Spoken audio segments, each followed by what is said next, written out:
Sorry, you stuck up on you. I didn't see you. Sorry.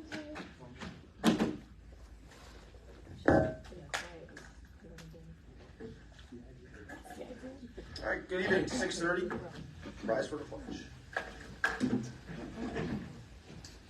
Allegiance to the flag of the United States of America and to the republic for which it stands, one nation, under God, indivisible, with liberty and justice for all. God bless America. Okay, we have no public hearings tonight, but we do have one presentation. Valerie Majinski, our CDA Director, is going to be giving us an update on the railroad at Grade Crossing. We'll do roll call first, though. Councilman Vicarello. Councilman Vicarello, First Ward, present. Councilman O'Connell. First Ward, present. Misty Fuller, Second Ward Council, present. Maria Mann, Second Ward Council, present. Michael Hockenberry, Councilman at Large, present. Dominic Sigalese, Mayor, present. Jeffrey Rhodes, Third Ward Council, present. Jacqueline Dennison, Fourth Ward, present. Stan Sable, Fourth Ward Councilman, present. William Frank, Corporation Council, present. Good evening, everyone. So actually, I'm here this evening to present a brief update on the Downtown Revitalization Initiative, and then move into specifically the proposal for an at-grade railroad crossing at Fowler and 4th Street. And that's between the downtown and Riverside Park, for which a public hearing has been scheduled for February 14th here in Port Jervis. In late October, the local planning committee, that's the DRI, completed its review of the projects submitted and approved 13 projects totaling almost $12 million for inclusion in the DRI Strategic Investment Plan. Written by the DRI planning firm Nelson Pope Voorhees, the Strategic Investment Plan has been submitted to New York State for review and consideration. Copies of the Strategic Investment Plan will not be available until the state has announced its selections, which is anticipated for spring 2024. So currently these projects include 4 public improvement projects, 2 new development projects, 5 redevelopment restoration projects, 1 small project fund, and 1 branding and marketing project that would be led by the city. Of the $10 million grant, the payment of $300,000 to the consultant leaves $9.7 million to be allocated. Therefore, since almost $12 million in projects were submitted, not every project listed will be funded. Should the small project fund be awarded, there will be a new round of applications open to each project that previously submitted, as well as any new projects interested. Again, we will not know until the state announces the approved project list, hopefully in the spring. Now, to concentrate on the at-grade crossing between downtown and Riverside Park. As many of you are aware, the city has sought a legal public crossing at this location for many years. Through the DRI project review, both an at-grade and an overhead pedestrian bridge were discussed. For multiple reasons, including cost, maintenance, and maintaining a clear view at the at-grade crossing, that was the much preferred solution. Currently blocked by a simple metal farm gate, which are easily gone around, this crossing is actually a private crossing with emergency access to Port Jervis first responders. For special events, railroad personnel would open and oversee pedestrian crossings. Otherwise, walking across the tracks is a safety hazard and is actually considered trespassing. Having the designation of the crossing changed from private to public would allow the city to install a mutually agreed upon design crossing. Design options range from basic striping and signs with fencing to channel people to the crossing, to adding bells, arms, and lights, and up to the inclusion of magnetic gates. The DRI estimate for this project is up to $635,000. I handed out very simple 3 pictures which show the different options and a very small save the date at the bottom. And I'll hand you a copy when we're done. So the petition requesting this change via a hearing was approved by the previous council and was submitted to New York State DOT by the project engineer in early December. Since then, 24 letters carrying 30 signatures, ranging from the Orange County government officials, including County Executive Stephen Newhouse and our local Orange County legislature, Tom Fagione, new council members, Port Jervis CDA board members, various Port Jervis department heads, business owners, and local residents were sent in support of holding the hearing and consideration of a public crossing. This information was received and accepted, and now a hearing has been scheduled. The New York State Department of Transportation will hold the public hearing currently referred to as Case 7029 on February 14th from 11 a.m. to 4 p.m. here in the council chambers. With all participants in person, the Honorable Dustin B. Howard, Administrative Law Judge, New York State Department of Transportation, will preside over the hearing. Testimony will be provided by City Representatives Mayor Sicalese, Assistant DPW Director Addy, and Peter Milewski, Project Engineer. Metro North Railroad personnel and DOT staff will also testify, and Norfolk Southern has the option of attending and has thus far deferred to Metro North. Though a virtual Zoom session will be available for viewing, in the words of New York State DOT, the public is also invited to speak at the hearing for up to 3 minutes each. But at this time, I will stress that not only is the public invited to speak, but rather it is of the utmost importance that the public does attend and does speak. If unable to speak at the public hearing, then please come and watch the proceedings, because every person in this room will show the administrative law judge the interest that this crossing has here in Port Jervis. Those prepared to speak may bring what they plan to say written on paper, and if the proceedings are going too long, because mind you, we're beginning at 11 a.m., you may present your paper to the clerk to be included in the record. And if you've already supplied a letter of support, we thank you.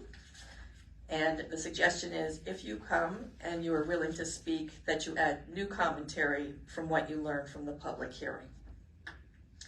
So, bottom line, this crossing is coming to a head. We've worked a long time. Many people have worked a long time on this project. And now we need everybody to show up on February 14th. Any questions? Just have a comment.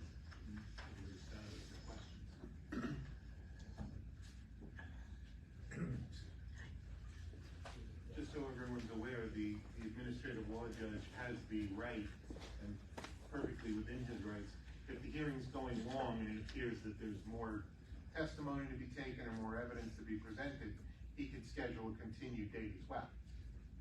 May happen, it's happened before, but if everything gets in during the hearing on the first day, he'll close the public hearing. But there is the possibility, if it goes long, you could schedule another date.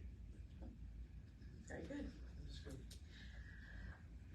So I handed out just a couple of little pictures of the different options that have been presented by the engineer. The option 3 includes all of the different features. Save the date on the bottom as a reminder.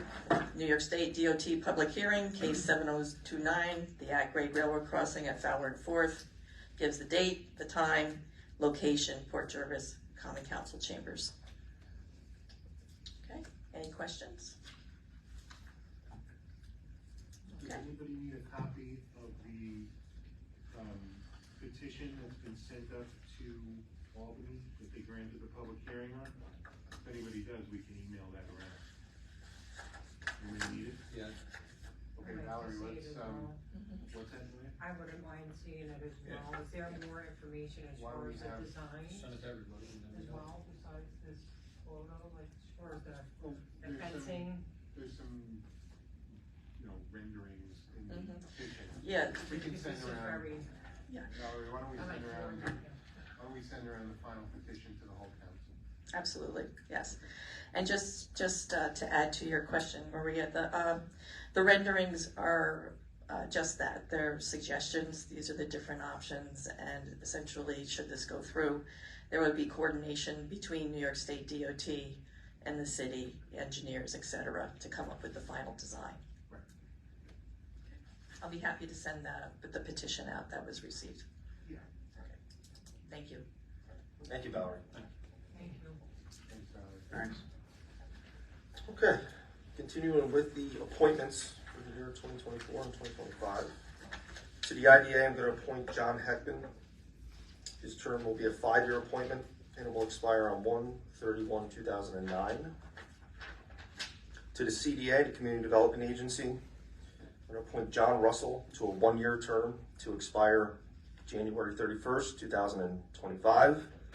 And Mr. Michael Talmadge to a 2-year appointment, which will expire January 31st, 2026.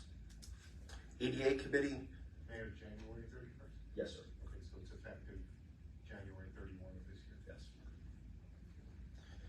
ADA Committee, effective January 31st of this year. These are 2-year appointments that will set to expire on January 31st, 2026. The ADA Committee, Jennifer Foster, Chairman Tim Monahan, Annie Foster, Gina Torres. To the Recreation Committee, I'm going to appoint Melissa Newhouser on January 31st of this year. It's a 7-year appointment set to expire on January 31st, 2031. On the Tourism Board, the following names. These are 2-year terms that are set to expire on January 31st, 2026. Laura Meyer, Chairman, Todd Kowinski, Christine Addy, Brooke Census, Bill Schill, Ann Foster, Mike Meyer, Catherine Westfall, Robert Bloomer, Jennifer Foster, Teresa Bello, Jin Pang, Terry Constantino, Jackie Smith, and Tucker Enright. To the Upper Delaware Scenic Byway Commission, this is a 2-year appointment. I'm going to reappoint Teresa Spradlin, and her term will expire on January 31st, 2026. The Tree Commission, this is also a 2-year appointment. I'm going to just read off the following names that were set to expire on January 31st, 2024. These will now expire on 2026, January 31st. Chairman, it's going to be Derek Vinham, Stanley Siegel, Peter Tomasi, Elmez Zenke, Tom McMullen, Dawn McMullen, Robert McMullen, Antonia Marion, Ann Rogers, Robert Bloomer, Jim Blanton, and Naomi Stubbs. Police Citizen Advisory Committee. These are 2-year terms that were set to expire on January 31st, 2024. They've been extended to January 31st, 2026. Our first ward, Joanne Burton. Second ward, Tim Monahan. Third ward, Kristen Trovey. Fourth ward, Gina Torres. And our school liaison will be Dawn Jones. Going to extend the city marshal appointments. So these will now be extended an additional year, which are 5-year appointments. Mr. Jeffrey Rohr, which will now expire on January 31st, 2029. And Mr. Stanley Siegel, which will now set to expire January 31st, 2029. City Historian, 2-year appointment. Mr. Kelly B. Decker will now expire on January 31st, 2026. Recap representative will continue to be Mr. Stanley Siegel. That's a 2-year appointment that's set to expire January 31st, 2026. Lastly, I will need a motion. Going to appoint to a 1-year at-will appointment to the city engineer, Magui, Hauser, and Etzel. That will expire on January 31st, 2025. Can I get a motion for that? So moved. Second? Second. Any discussion? So carried. All those in favor? Aye. All those opposed? Motion carries. Mayor, just pursuant to been in contact with my planning board about that, so I'll get everything to you tomorrow. Okay, just amend that to subject to the mayor executing the proposed retainer agreement from the firm. Yep, that's, Amend my motion. Thank you. need to re-vote on that again? Just make second and just take the vote. I'll second. Any discussion on that? All those in favor? Aye. All those opposed? Motion carries. Yes, yep. You got it. It's a lot. It's a lot. Lastly, resolution of the Common Council of the City of Port Jervis standard workday and reporting for New York State retirement benefits.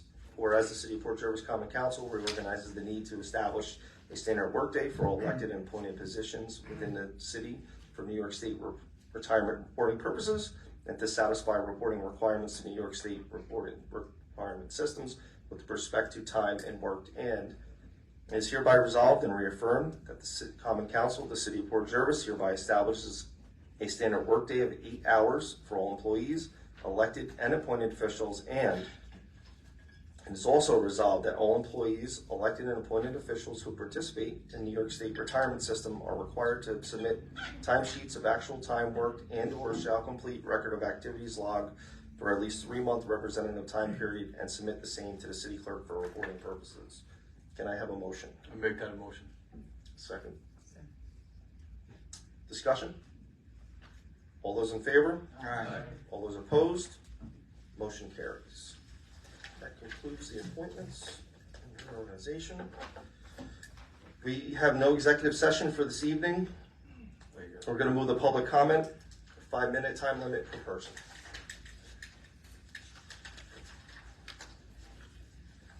Oh, yeah. Yes, she's all in. Thank you. Mr. Tim Simmons? Polar plunge. I just wanted to take this opportunity to thank all the people who participated in our polar plunge for the special operations team. It was a very big success for us. We're very fortunate to have sponsors each year that donate to the undertaking. With their donations, we're able to purchase all the t-shirts that we give out to the participants, and that way we're ensured that there's no possible way that even if really no one shows up, we would be in a position where we would lose money. We always are guaranteed to make some money. This year we made a pretty good amount of money. And again, I'd like to thank all the members of the council that came and participated, all of our sponsors, the local businesses who are excellent every time I go around. They say, of course, they look forward to doing it again next year. But mostly, I'd like to thank the guys from the special operations team who come and make sure everything runs correctly on shore and in the water. And it's these are guys who, whenever they get called, day or night, any time of the year, are ready to go out and answer the call for people who that in some way are having their worst day. So I really want to thank them and everyone that was involved in it. So thank you. Thank you, Tim. Okay. Joan McBride?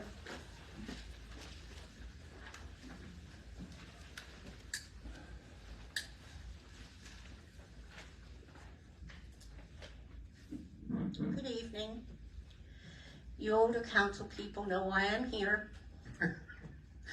You newer ones don't, but this is all the paperwork from last year, either with FOIL or with the Open Government Committee, for minutes not being done in a timely manner. Once again, they are not posted to the website. December still isn't posted. January 11th is not posted. So, here we go again. This is from the open meetings law. Minutes of meetings of all public bodies shall be available to the public in accordance with the provisions of the Freedom of Information Law within 2 weeks from the date of such meeting. If the agency in which a public body functions maintains a regularly and routinely updated website and utilizes a high-speed internet connection, such minutes shall be posted to the website within 2 weeks from the date of such meeting. For purposes of this subdivision, unabridged video recordings or unabridged audio recordings or unabridged written transcripts may be deemed to be meeting minutes. Nothing in this section shall require the creation of minutes if the public body will not otherwise take them. They also say that videotapes are only required to be kept for 4 months. Minutes are permanent.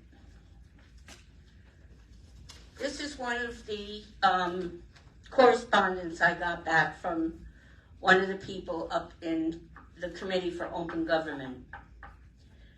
The open meetings law allows public bodies to post unabridged recordings of meetings in place of minutes, as the City of Port Jervis does on YouTube. However, official minutes must still be prepared within 2 weeks of the meeting and made available upon request. Hence this. I then had to file a FOIL, which allows 5 days for me to get the material that I wanted. No, ma'am, it does not. The FOIL? The FOIL has to be acknowledged within 5 days. And then a reasonable time afterwards to comply is then allowed to the municipality. The acknowledgement has to be within 5 days. Let's be clear. Okay, I will read further.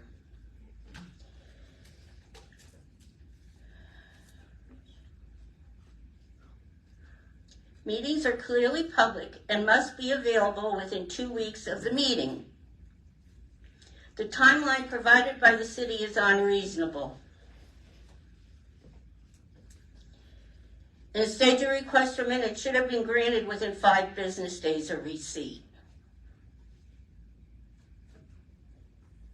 But that allows for another 5 days to lapse, which you still aren't in compliance. So, instead of playing games again, I started this in April of last year. Finally, in October, the minutes were being provided in a timely manner.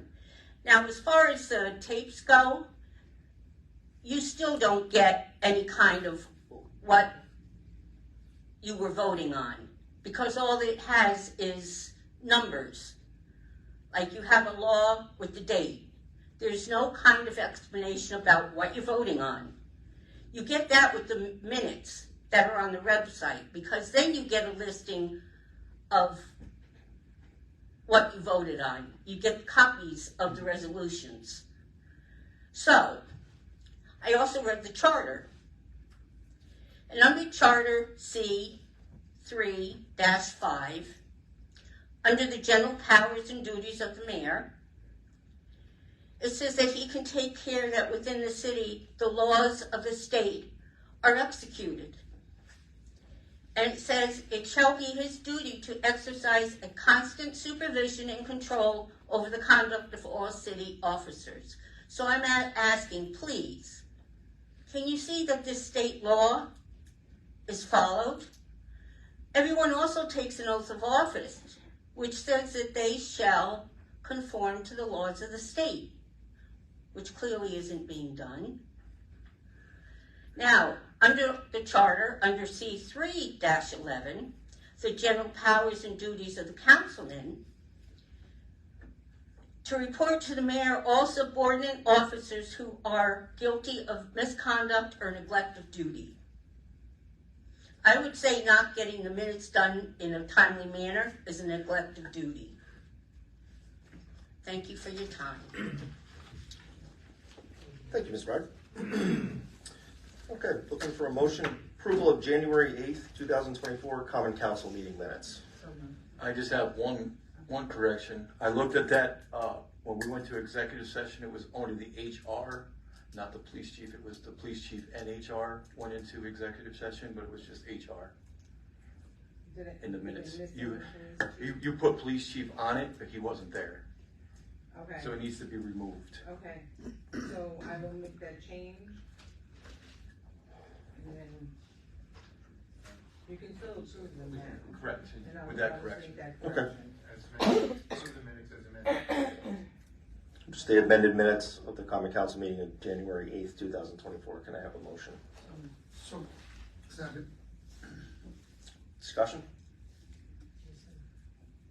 I got it. Good. Motion. All those in favor? Aye. All those opposed? Motion carries. Mayor, excuse me, could I ask that we use our microphone so we could all hear? Sure. Thank you. And then, You got it, Stan. Mr. Frank, you can, pass the, December minutes? Is that true? Yeah, they can be voted on and posted. Cause otherwise they'll be they're not voted on, so they can be changed. Right. And once They you can- vote on them, they can't be changed, and that's the one where we voted on the budget, so I don't want anybody to be able to change them, I'm looking to be official. It was December 11th, Mm-hmm. right? She don't have, I just send them to you. they don't have a quorum. Right. We didn't, You don't need She didn't know there was no we quorum. didn't have the second meeting in Right, December, we only have one council meeting. correct, it's December 11th, the one I just sent you with the, January 8th, Mm-hmm. So you're looking for a motion? please. Okay. Can I have a motion for the minutes for December 11th common council meeting? So moved. Does it matter that some of the council members were not the same? If they reviewed them, Yeah, it's post all of them. Okay, but deemed accurate, because a lot of the council members elect to hear at the meeting. okay. So if they've been reviewed, or they can be approved. Second. Discussion? All those in favor? Aye. All those opposed? Abstains? Abstention? Motion carries. Regular business, code, Mr. Piccarello. There's no code meeting in January. We're working on the codes that have been held over, along with some new codes that will be coming up. That we discussed at our next code meeting, which will be February 7th, 2024, at 6:30 p.m. here in the council chambers. Okay. Police, Mr. Piccarello. All right, at this time, I'd like to read a resolution. Resolution of the Common Council of the City of Port Jervis declaring that a vehicle to be surplus property and authorizing the disposition of said vehicle. You can just read the resolved part. Okay, resolved that the Common Council of the City of Port Jervis hereby declares the following vehicle to be classified as surplus property, to wit, a 2002 GEM battery operated limited use vehicle, VIN number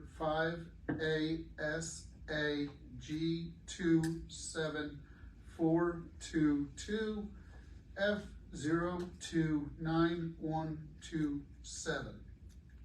I'd like to make that a motion. I'll second. Any discussion? All those in favor? Aye. All those opposed? Motion carries. I'd like to make a motion to accept the December 2023 Police Department Monthly Report. We have Second it. Any discussion? All those in favor? Aye. All those opposed? Motion carries. I'd like to make a motion for the Police Department to participate in high school and college volunteer unpaid internships for the 2024 year.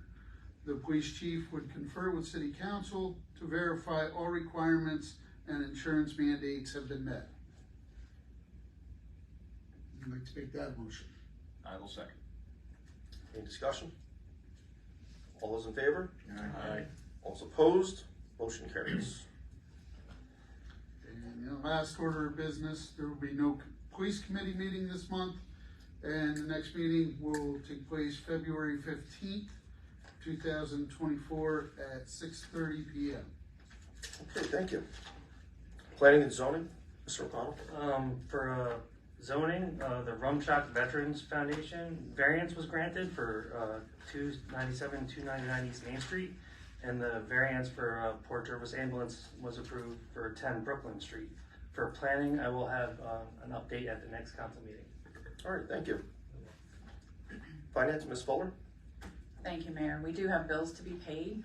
From the general fund, $481,090.39. From the water fund, $67,621.73. From the sewer fund, $20,842.42. From the capital fund, $250,000, $512.51, sorry. From trust and agency, $41,524.70 for a grand total of $861,591.75. Some of the larger items to note from the general water and sewer funds: New York State Employee Health Insurance for $326,432.10. Ketchum Fencing for $17,329. Orange County Sanitary Landfill for $24,894.10. Lexipol LLC annual membership, $13,903.60. From the capital fund, we have Robert Greene Truck Division for $17,526. Gabrielli Truck Sales for $216,292.99. Carol Gallagher for $4,850, and Tyler Technologies for $9,388.75. I would like to make a motion that we pay the bills. We have a second. Second. Any discussion? All those in favor? Aye. All those opposed? Motion carries. And our next finance meeting will be Monday, January 29th at 6 p.m. Okay, thank you. Tourism, Ms. Mann? Thank you, Mayor. Tourism has not met since their last meeting. The next tourism meeting will be held on Tuesday. I'll just make sure, right? Because, right? We said not this day. So Tuesday, February 13th at 7 p.m. 7 p.m. here in the council chambers. If anyone has any further inquiries regarding tourism, you can contact the chair, Laura Meyer. Her email is laurapj@yahoo.com. I would like to make a motion to approve the 6th annual St. Patrick's Day Parade, which will be held on Sunday, March 3rd, with no issues from the department heads. Second. Any discussion? All's in favor? Aye. All's against? Motion carries. Thank you. I would also like to make another motion to approve the 3rd annual Fabulous 50s Festival, which will be held on Sunday, June 2nd, with no issues from the department heads. Second that. Any discussion? All those in favor? Aye. All those opposed? Motion carries. We'll stick with you with IDA. The IDA has not met since their last meeting. The next meeting will be held on Tuesday, February 20th at 6 p.m. here in the council chambers. And that's all that I have. Thank you, Mayor. Thank you. Fire Emergency Management, Ms. Rose? Yeah, the only thing I have is the next fire emergency management meeting. Originally, it was going to be on the 19th. It's going to usually the 3rd Monday of the month. Since it's a holiday, it's going to be on Thursday, February 22nd at 6:30. That's all I have. Okay, thank you. Mr. Siegel, Housing and Veterans.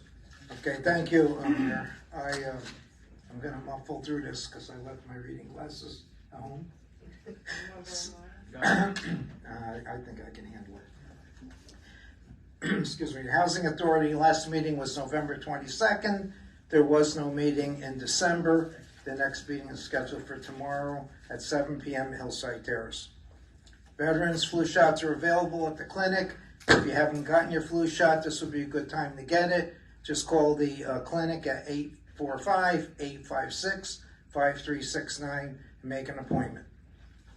Next Senior Club meetings are January 24th, February 14th, February 28th at 1:30 at the Fellowship Hall in West End.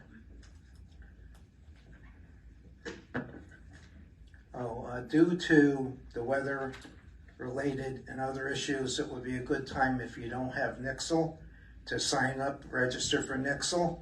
You can do it by going to the city webpage, or you can go to Nixle, nixle.com/register, and sign up for all of the notices that come across Nixle.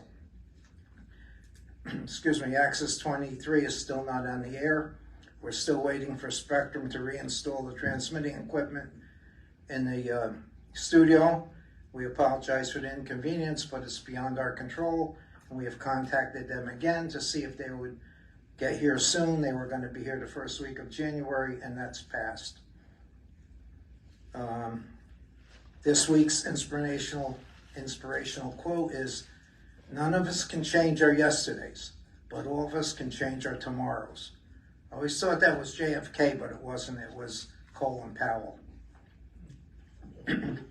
And condolences to Steve Duryea on the loss of his mother-in-law, and to the DeCarlo family, our sincerest condolences.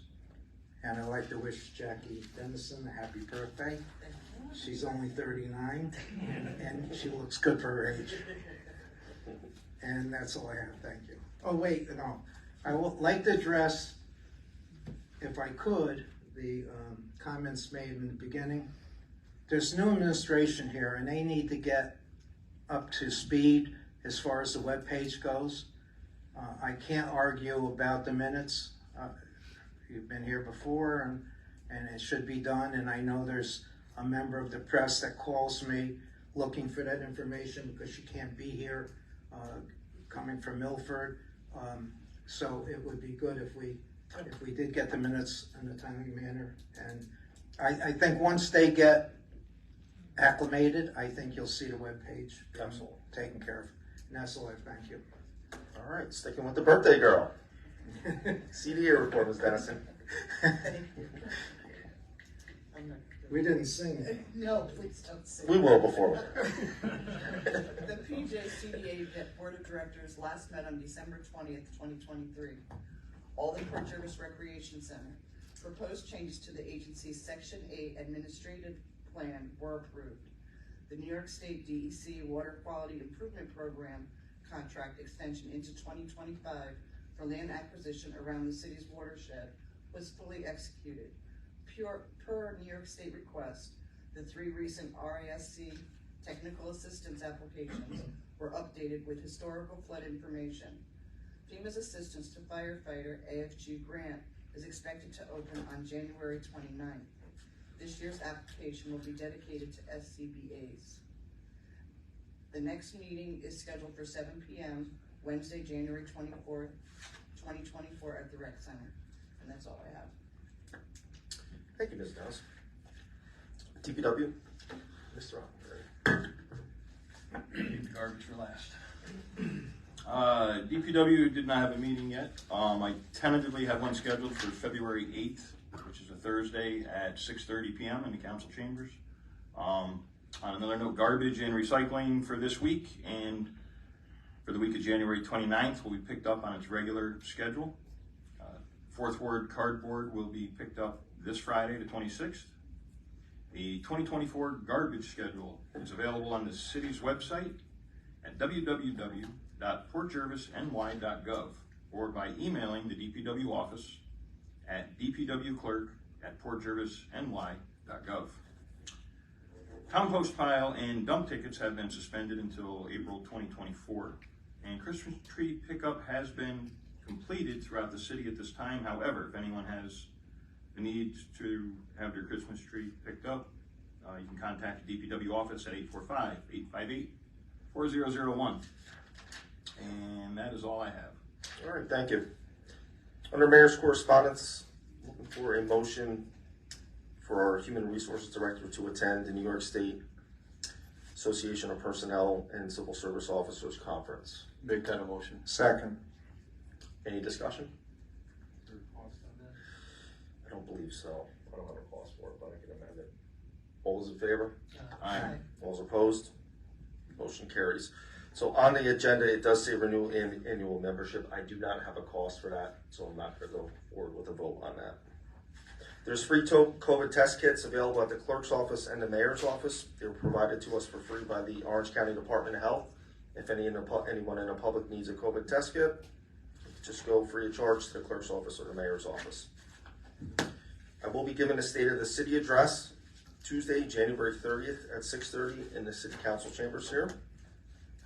And there was an awesome article written on our Councilwoman Jackie Dennison. I'd like to recognize her for that tonight. It was a great article. Thank you. You gave a great interview. Congratulations to you. And it should be noted. And lastly, I'd like to thank Tim Simmons for another great year with the bowler plunge. He convinced me to jump in again for the second time, which I think might be the last for me, but excellent job, Tim. Okay, with that, motion for adjournment. So moved. Second. No discussion. All's in favor? Aye. All's opposed? Motion carries. Discussion.